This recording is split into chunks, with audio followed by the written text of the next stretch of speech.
மருமகள் சீரியல்ல அடுத்து வர எபிசோட்ல என்ன மாதிரியான ட்விஸ்ட் எல்லாம் இருக்க போகுதுங்கிறத இந்த வீடியோல பார்க்கலாம்.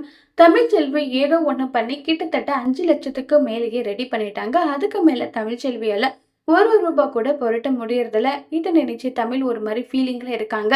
ஈஸ்வரி முன்னாடியும் அந்த குடும்பத்து முன்னாடியும் நான் அவமானத்துல கூனிக்கு குறுகி போய் நிக்க போறேன்னு சொல்லி ரொம்பவே வருத்தத்துல இருக்காங்க. அந்த நேரம் பார்த்து அம்மாச்சி வராங்க. அத்த தமிழ் இந்தான்னு சொல்லிட்டு 2.25 லட்சம் கிட்டத்தட்ட 3 லட்சம் ரூபாய் பணமே நம்ம தமிழ் கிட்ட கொடுக்குறாங்க. அம்மாச்சி ஏது உங்களுக்கு இவ்வளவு பணம் சொல்றாங்க? கையில பாத்தீங்கன்னா வலியிலும் காணும், அதே மாதிரி வைரத்தோடு போட்டிருந்த காதுல கம்மனும் காணும். இது பார்த்ததும் அம்மாச்சி என்ன அம்மாச்சி பண்ணிருக்கீங்க நீங்க? இங்க பாருங்க, இதெல்லாம் பார்த்து அதை வச்சு உன்னுடைய மருமகளும் சரி உன்னுடைய பேத்தியும் சரி என்ன இன்னும் கீழ்த்தரமா பேசுவாங்க. அதனால இது வேண்டாம். நான் ஏதாவது பண்ணி என் தலையை அடகு வச்சியாவது நான் பணத்தை ரெடி பண்ணிக்கிறேன்.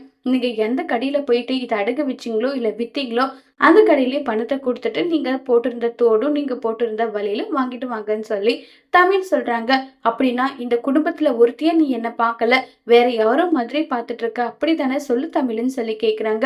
அம்மாச்சி நான் சொல்றத நீங்க புரிஞ்சுக்கவே மாட்டேங்கிறீங்க. நான் என்ன சொல்ல வர்றதா முதல்ல புரிஞ்சுக்கோங்கன்னு சொல்லி தமிழ் சொல்ல வரத அம்மாச்சி காது கொடுத்து கூட கேட்கறது கிடையாது. வேண்டாம் தமிழ் வேண்டாம், நீ இப்படி எல்லாம் எதுவும் சொல்லாத தமிழ். நான் என்னுடைய பேத்திக்கோ பேரனுக்கோ என்னுடைய சார்பா காது குத்துக்கு ஏதாவது ஒண்ணு பண்ணணும்னு நினைக்கிறேன். இதுல என்ன தப்பு இருக்குன்னு சொல்லி அம்மாச்சி கேக்குறாங்க.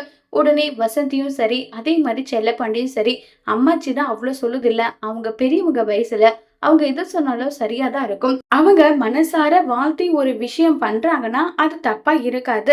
அந்த விஷயத்த நீ ஏன் தடுக்கிற? தயவு செஞ்சு வாங்கிக்கோ தமிழ்னு சொல்லி ரொம்ப ரிக்வஸ்ட் பண்ணி கேட்டதும் வேற வழி இல்லாம நம்ம தமிழும் அந்த பணத்தை வாங்கிக்கிறாங்க. அம்மாச்சி இந்த பணத்தை நீங்க கொடுக்கறதுல எனக்கு விருப்பமே இல்லை. ஒருவேளை எனக்கு ஏதாவது சம்பாத்தியம் நான் உங்களுக்கு வாங்கி கொடுத்தாலும் நீங்க வேண்டாம்னு சொல்லக்கூடாது. என் பேத்தி ஆசை எது வாங்கி கொடுத்தாலும் என்ன கொடுத்தாலும் அதை எனக்கு சந்தோஷமா நான் ஏத்துப்பேண்டி, நீ கவலைப்படாதுன்னு சொல்லிட்டு அம்மாச்சி அங்கிருந்து போறாங்க. கிட்டத்தட்ட நம்ம தமிழ் குழந்தைங்களுக்கு காது குத்துக்கு ஏற்பாடு பண்ற அளவுக்கு பணத்தை ரெடி பண்ணிட்டு ரொம்பவே சந்தோஷத்துல இருக்காங்க. இப்ப ஈஸ்வரி சித்ரா முகத்துல தமிழ் அந்த பணத்தை தூக்கி வீச போறாங்களா? திரும்ப ஈஸ்வரி சித்ரா தமிழை தோக்கடிக்க என்ன பிளான் பண்ண போறாங்கிறத வரப்போற எபிசோட்ல வெயிட் பண்ணி பார்க்கலாம். தேங்க்யூ.